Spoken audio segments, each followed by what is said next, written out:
Warm greetings from Bharat Dental Show. Welcome to Podcast Synergy of Dentistry and Beyond.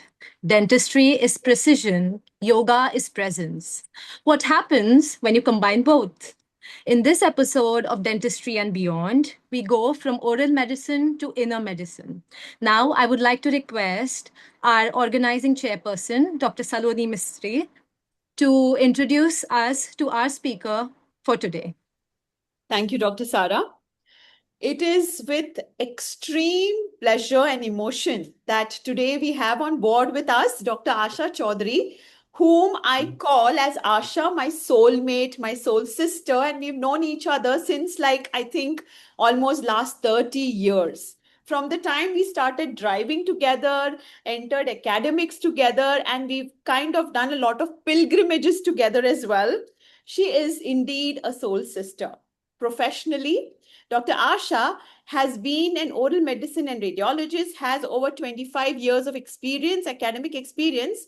But beyond that, there's something that transitioned her life a couple of years back. From the time that she began her journey into yoga, and she decided that yoga is a way of life, and that's something she truly believes in. Today, we have somebody very close to my heart, Dr. Asha Chaudhary, as our podcast speaker for today. Welcome, Dr. Asha, on Bharat Dental Show. Thank you, Saloni. Thank you, Sarah, for those kind words. I'm very happy to be here. Yes, so to begin with, we all want to eagerly know that what transitioned you, or what was that moment? All of us have that one moment where we think our life is going to change. And what transitioned you and you to decide to take this journey of yoga? Saloni, to tell you the truth, there was not an epiphany moment. This happened during the period of COVID. Now, as you all know, that COVID affected each one of us differently. In me, it brought up a lot of health insecurities. And that is the time when I started grappling with the we need to do something. I need to do something to make myself more healthy. Search for holistic ways of being healthy. For a long time, I have been doing asanas. And I'd heard of this yoga institute at Santa Cruz, which taught, for me, yoga was equivalent to asanas. So I thought, why not go there and learn a more perfect way of doing asanas? If I do the asanas more perfectly, obviously, I'll be in a much healthier way of, in a much healthier state. And that took me to Yoga Institute. And to tell you in an almost poetic way, it's like I dived in for a pearl and I came up with an entire treasure chest. Absolutely. Yeah, it was almost the moment I entered the gates of Yoga Institute, it almost transformed. It is like I hope many of you all can go there and visit. It has a very Gurukul-like atmosphere. And I went there just to learn asanas, and impulsively I got myself admitted to a 200 hours teacher training course. It was the best impulsive decision of my life. And those 200 hours introduced me to parts of yoga which I had never even heard. For me, yoga was asanas. But there I realized yoga is so much more than asanas. It is almost like a manual given to a human being to handle our life at handle every aspect of our lives. So that is those gates open to me when I entered Yoga Institute. Wow, great. And what, according to you, is, like you said, it's a way of life. So can you just kind of, make us all understand that it's not just about asanas, but it's way beyond that. So what is it? So this is where our ancient history, the rich history we have as Indians, comes into play. They say Shiva was the first Adi Yogi. So you can imagine yoga is being done in India from what time? And at that stage, the definition of yoga was your individual consciousness is fusing with the universal consciousness. Then over the centuries, the definitions with different people, it meant different things. Sri Krishna in Bhagavad Gita says, yoga is karmasu kaushala.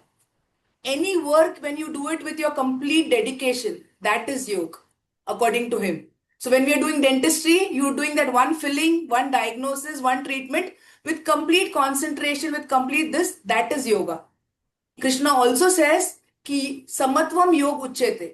That means what? In any given situation in life, for us to maintain equanimity, See, each one of us can just take an immediate flashback and say, how many times we've been perturbed. One small thing happens, one small stone is thrown into the pond, and how those ripples carry on. How easily we get affected. So that is where yoga comes into play. It teaches you to maintain that equanimity. It gives you the tools to be stoic in difficult situations in life. And then came the great Patanjali. Now, Patanjali was there, the philosophy of yoga he put forth 250 BC. That is nearly 2,500 years ago. Imagine at that time he codified how we do library thesis, how you and I have done library thesis. Similarly, in a very this way, Patanjali, he codified the entire knowledge of yoga, and he he totally reduced that into 195 sentences. When his first sentence is Atha Yoganushasana, means what?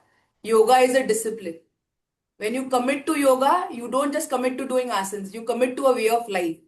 And the second statement is Chitta Vritti Nirodha. That means to reduce the fluctuations of our mind.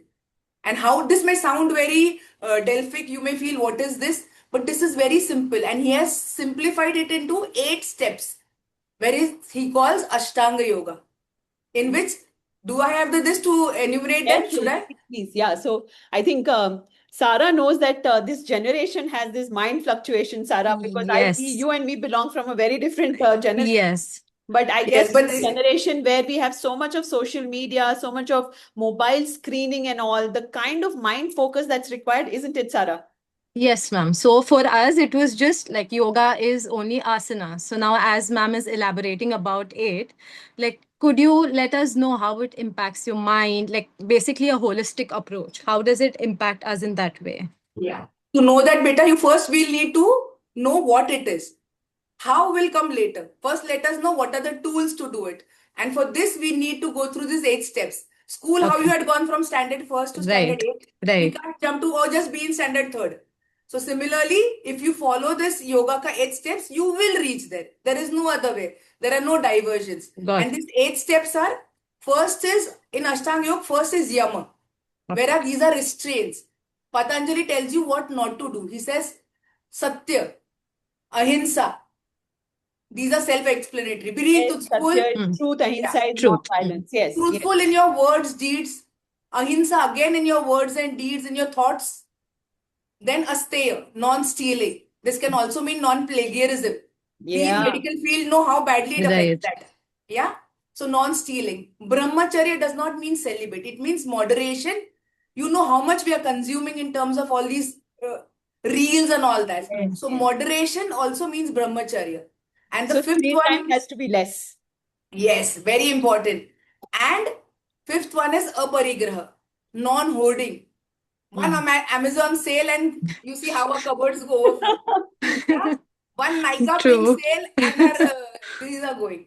So that is where the yamas come into. This is the first step. The second step is niyama. Niyama mein the first is saucha, cleanliness. Now cleanliness, again, is it only bodily? Should I just go and get myself a santoor bath and look very young? No, it's not that. It's Go to cleanliness. spas. Hmm. Yes, cleanliness in your thoughts, in your words, in your actions. Then comes santosh. Again, very important. Contentment. Yes. Very, very important. If you really imbibe this, you'll realize how many of your mental stresses go down when you just realize, okay, fine, this is where I need to be today. I'm content with where I am. That does not mean I do not have my ambition. But today, where I am, this is where I'm supposed to be. Because there's so much of competition nowadays as well among students, isn't it? I mean, Right. we know what things are going on. So among the students, it's so crazy. So it's that self-contentment, but as well as being ambitious, and there's a very thin line in that. Yes. And that balance you will learn with this. So it's Saj, then Santosh, then Tapa. Tapa is where your ambition comes into play. You do that, discipline has to be there. That getting up every day, reaching your clinic, those rainy days, those days when there are aches and pains, but you show up at your clinic. You go there because that is a discipline you have committed to. So that is Tapa. Then comes Swadhyay. Swadhyay is your self-study. Okay. Saloni has her own strengths. I have my own. Can I look at Saloni and feel discontent? No. I need to see her, but I need to know, okay, fine, Asha can do this much. I Each can has try. their own potential. Yeah, yeah. I can only improve from what I was yesterday. I can't keep somebody else as a this and try to do that. That is not fair to myself also. And then last fifth comes Ishwar Pranidhana. When you've done all of this properly, somewhere that faith will take you through. In your most darkest moments, you'll realize faith really works like the balm which you need that day. So these are the first two steps of Ashtanga Yoga. Third is asanas for your physical. Yes, this is the body in which we are carrying. Our mind is also in this body. So this body needs to be healthy. So the various exercises which we do to keep this body healthy are the asanas. Then come pranayam. I have a very healthy body. I have a very healthy radio. If I give you a radio, but the electricity which is flowing through the radio is not crackling. Will the radio play properly? No. So that energy, that bioenergy which is running within us is pran. And to control the pran or to discipline that pran is called pranayam. That is the fourth stage. Book of this, or like where have you, like, this is something that obviously you've learned, but for us to, like today it's a podcast and we are listening to you and all, but it's something that is very important because there's 8 stages of this. So is there any particular book that you can probably Yes. tell us which could be Yes.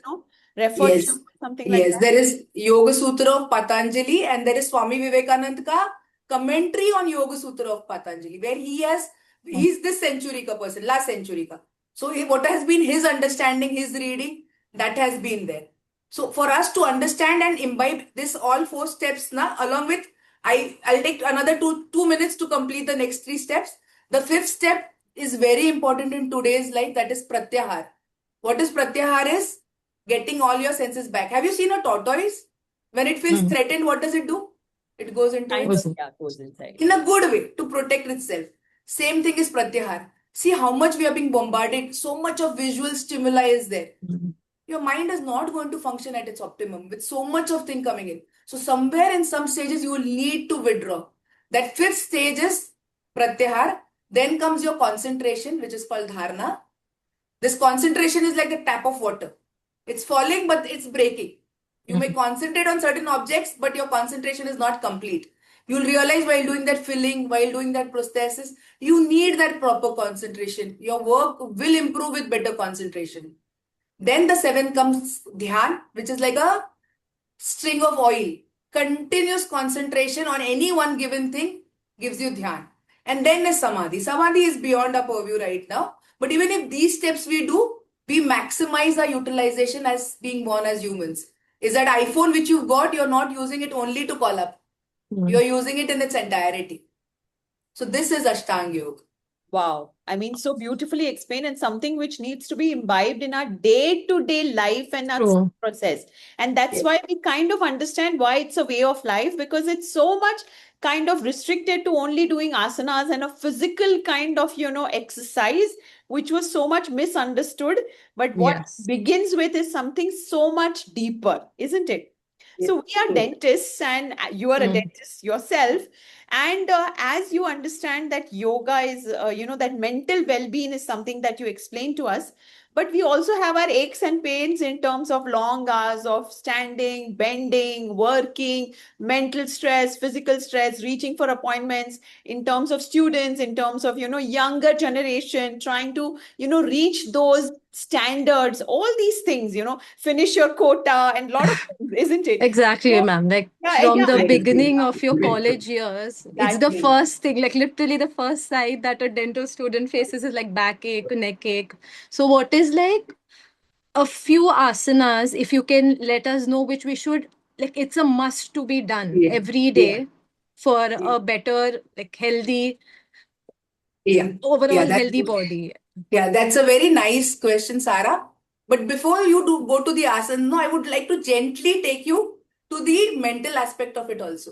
See, with the healthy mind, na, the healthy body will follow. And I want you all to somewhere see, we've all studied what to do, what not to do in dentistry, you've been taught, but nobody's told us how to handle stress.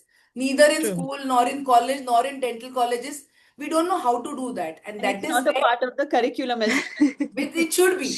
It's an ancient knowledge which should be taught to us. It's my heartfelt wish So that if all you of us remember, are. we have had this, at our institute at Dr. G.D. Paul, we've had an amazing kind of yoga entire day. On the day of the first day of Prosthodontist Day, we had Yeah. had a program by Dr. Asha herself, and we had had Yeah. this entire department and even interns and PG students and all. It was such a beautiful. So this is something that has to be very regularly done, not just once in a year we think about it, or maybe an international yoga day and we think about it and we just have it. So yes, Dr. Asha. Yes. So the question should be ki why? First of all, why should I do this? Is yes, at mental level and at physical level. So first, let's come to mental level. When you start practicing different aspects of yoga, mentally it will give you profound peace, profound clarity. See, this is not like magical pill. It's not that pill you take and you suddenly end up losing that. Yoga, once you inculcate it as a part of your life, the mental aspect of it is as it's deceptively simple. It's breathing, concentrating on your breath. You may feel, ma'am, we are to breathing 24/7. I can tell you the number of breaths a human takes. I've studied my physiology. I know how much breath, but it's how we breathe. In Hatha Yoga Pradipika, which is one more textbook of yoga, the yogi says, Chale vate chale chittam. Nischale nishchalam bhavate. That means what? Your breath is totally connected to your mind. One more beautiful example they had given is your mind is like a patang and that dori is your breath. Agar patang ko control mein karna hai, so that thread which in your hand is that is the breath. And breathing simply. Sit down, take that time, sit down in a proper meditative pose. Need not mean a very difficult pose wherein you're doing very padmasana or you're going into a different contortion. Just sit. If you're sitting on the chair, just sit straight. Let your spine be straight, your chin parallel to the ground, and close your eyes. Intertwine your fingers and breathe in. Take a deep breath. Hold that breath for a few seconds. Breathe out. Maintain this for a few seconds and then again breathe in deep. Do this for 5 to 6 seconds and you will realize, you will honestly realize, you will think this right now when you're hearing, it's but obvious to feel, okay, how is this going to affect me? But do it, and this is called as conditioning. Before you are about to embark on anything, it can be anything as deceptively simple as you've come from clinic and you're entering kitchen. Ma'am will understand that, people of others will understand. Or you've come from home and now you're about to enter the clinic, there are 4 patients sitting outside. Just take that 2 minutes. Sit down, get in your faculties, do this deep breathing, and this clears up your mind so well. It's like that windscreen has got clear. Now you can drive properly. With that muddy windscreen, accidents are going to happen. But I remember when we were young also, most of the times when we were really young, maybe our parents, our teachers, all of us have said, breathe, need to breathe. In any form of a difficult situation or stressful situation, we were told, just take a moment and breathe. I still tell so many of my students when they are so stressed in exam and all, I'll say, breathe. You need to breathe. Then you answer, right? So he tells me also. Sara can probably relate Yes. to it. So that's what, but we don't realize that there's a technique of breathing. We just say It's not like consciously done by us. That is the problem. So once someone gives you a command that breathe now, that is when you start concentrating and taking those deep breaths. And then eventually you realize that literally your nervous system calms down. Yes. And then the physical aspects of come. Now, why do yoga? Yes, that is very self-explanatory. There are certain asanas which you should commit. That is where the tapa comes into it. Commit yourself. Whatever this. If you have to leave at 7, get up at 6. If you have to leave at 6, get up at 5. Do that regularly. Any asanas you will start with stretching before. Our muscles, we all are living where we are sitting on dining tables. How many of us sit down on the floor and eat? We are not using Indian toilets. That your knees are not getting bent only. So suddenly one day you're not suddenly going to start doing asanas that way. So the first thing you need to do is what we called as sukshma asanas, or what we call in gym languages, they'll say do stretching. Correct. So stretching is very important. There is an entire sequence of asanas. You will find it on the here also. I will share it with madam. She can share it with you all. Wherein you start stretching every part of your body, right from your neck, head, neck, till your toes. Once this entire stretching is done, then you come to Surya Namaskar. A very complete whole set of exercises meant to totally act on every part of your body. But I do understand that Surya Namaskar is not so easy to do. Like even one correct Surya Namaskar is so tough. And trust me, at this age also, I've been doing yoga quite a lot, taught by you only, Asha. Even in my younger times also I have done. But yeah, you've taught me since the time you have transitioned into it. I have also been following your footsteps. However, Surya Namaskar is not easy. And doing even one Surya Namaskar correctly really kind of you get tired and exhausted after this. So I always, compare it to 30 minutes of cardio. Do exactly. Surya Namaskar and 30 minutes of cardio, it is equivalent. Yes. So like as a beginner, how many minimum number of Surya Namaskars should we be doing? Start with two. Start with two, one on each side. There is the Ashwasanchalanasana where you take your feet behind. So first right leg and then next Surya Namaskar with the left leg. So start with two. Every small step, no, that small drop in this will slowly improve. Because if you go to do more, no, you will end up injuring yourself if you're doing it the wrong way. And So there are we've so also been told that, don't stretch yourself to do yoga so that it gives you too much of pain, because that's also not right, isn't it? Do it as much as your body allows you and slowly let it be more flexible, isn't it?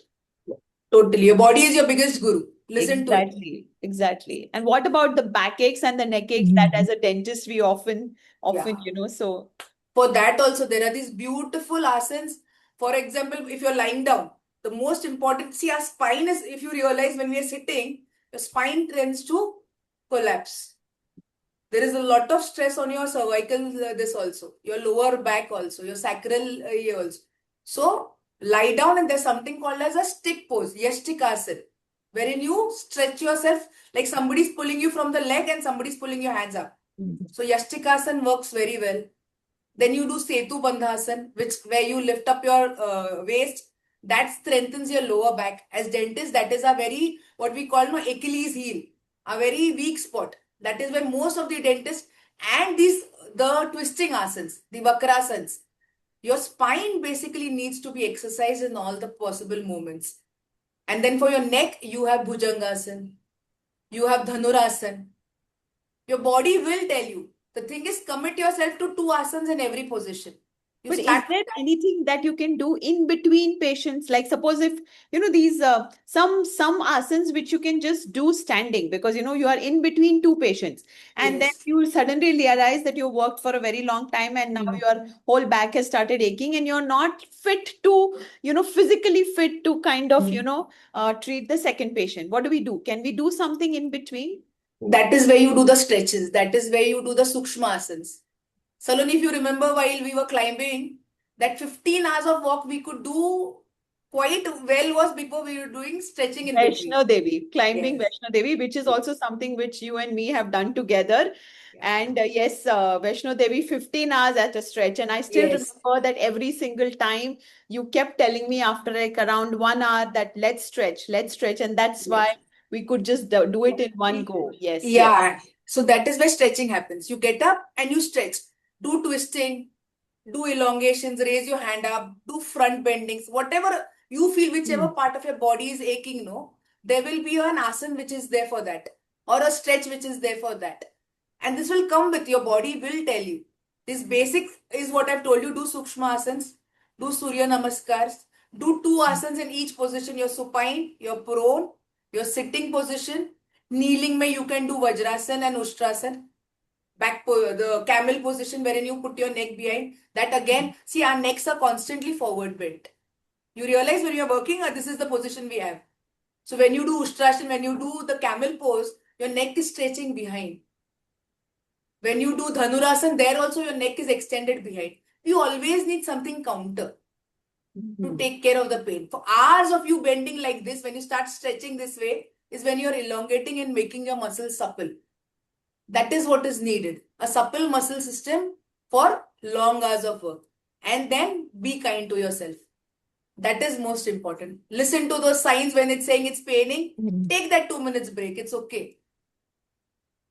Yeah, that's what none of us do, in fact, like Exactly. we probably just work like robots, and then we realize how our body gives way, and then we realize our back is hurting, and Yes. professional hazards are always there, but we've never learned to be kind to ourselves. That's exactly, unless and until there is an emergency situation that Mhm. arises, and then you kind of need to just shut down. Yeah, isn't it? Very true, Sarah, Saloni. what's your take on this as the next gen? Like Yes. it was literally an eye opener for honestly people like us, because for us yoga was, since now social media time, we see videos of yoga asanas, and then we kind of want to, there's this thing that we all want to try new things, different forms of exercise. So for us it was just an asana. Now when ma'am did the breakdown of what exactly yoga is, it has so much more to it. It has a deeper meaning to it, and it's just so beautiful. So I mean, thank you so much, ma'am. And if I would like to ask you if you could give one piece of advice or a statement to the newest generation, or like budding dentists like me, what would it be? Yeah, it's for everyone. It's the for you all also, it is for us also. We are also walking the same path. So that one thing which I learned in Yoga Institute and which I've tried to imbibe and I try to go every day is योग जिया जाता है, किया नहीं जाता. You can't do yoga, you live yoga. You incorporate yoga in every aspect of your life. It's a manual. You use it completely, and that is when you're going to get the complete benefit of it. And it's there, it's right at your, it's just what you say, just it within your reach. We just have to reach out our hand and take it. So that ancient wisdom is given to us. All we have to do is open our eyes to it and absorb it. और योग कोई as नहीं है, यानी It's हम बिल्कुल भी 50 साल के हो गए उसके बाद बिल- हम योगा करेंगे, या बिल्कुल भी नहीं. meditation. See, often it has been also misunderstood. So is meditation somewhere a part of yoga as well? I mean, this is my Yes. question now, because we've all the plus 50, Sarah is like the next gen, they are in the Yes. young budding phase and all that. So योग किया नहीं जाता है, जिया जाता है, which is something which is very important कि from that age onwards, but what about, is there an age, and what is the transition between ages and generations? No, there is no, that's the beauty of yoga. There is no, it's not like, okay, the first part is for the youngsters, the second part is for the young, and then it's for meditation is for us.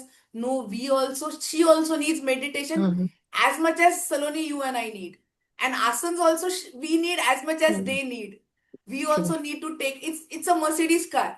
You need to keep the body also healthy, you need to keep the motor also healthy if you want to use it for the longest period of time at every stage. And in fact, if you see a child who's born does yoga very sahaj isse, Oh they my are God, living. right? Yeah, look at them lying on their back, then they learn to turn. They're so happy, they are in that moment. And somewhere then life happens to us, we get corrupted by all the inputs which are there, the social conditioning, and then the stress happens and all that, whereas life doesn't have to be so bad. And but this is something you'll have to go to every day. It's not like, and one moment a door has opened, you've gone inside, and then everything is rosy. Today, she, me, we all are doing this every day, trying to do our bit every day, still struggling with all those same stresses and same emotions. But yes, one thing I can say is I've got the manual. Now I know if something has gone wrong, how to try to correct it. Now I can't blame it on somebody. I know I have it within me. I have to just take that extra step or do those extra year. And yes, life seems a little more less bleakier or more rosier, whichever way you put it. Life seems to be more calmer and more in control, isn't it? Yeah, so Definitely. this is something, all three of us belonging to Bharat Dental Show, different generations. Dr. Asha has been somebody who is also the outreach program head. Sarah is somebody who is a Women Leadership Council. And today on this podcast show, where this is dentistry and beyond, and somebody who has told us, or rather taught us, or rather envisioned us, that yoga is a way of life, which we never knew before, and which we always mistook as only asanas. And then we say, okay, I'm going to be 50 years, and Yes. then I'll think about asanas, or maybe I'm going to do something, because every generation has their own perspective about yoga. But today you have made it so beautifully you have explained in your words that the journey from oral medicine to inner medicine is something which you have explored yourself, and today you have shared it with us.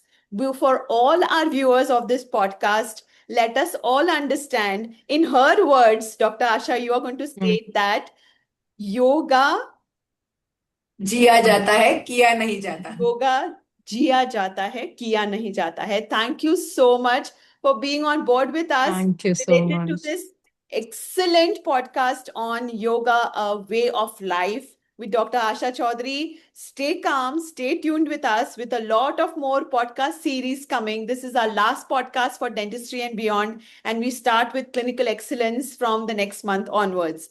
So stay tuned, become a member, and join us in this learning curve, not just about dentistry, but much beyond dentistry. Thank you so much, Dr. Sara. Thank you so much. And it was such a pleasure having Thank my you so much. dearest friend, Dr. Asha, here on board with us. Thank you. Thank you, Thank you so Saloni. much. Thank you, Sarah. Thank you, ma'am. Okay.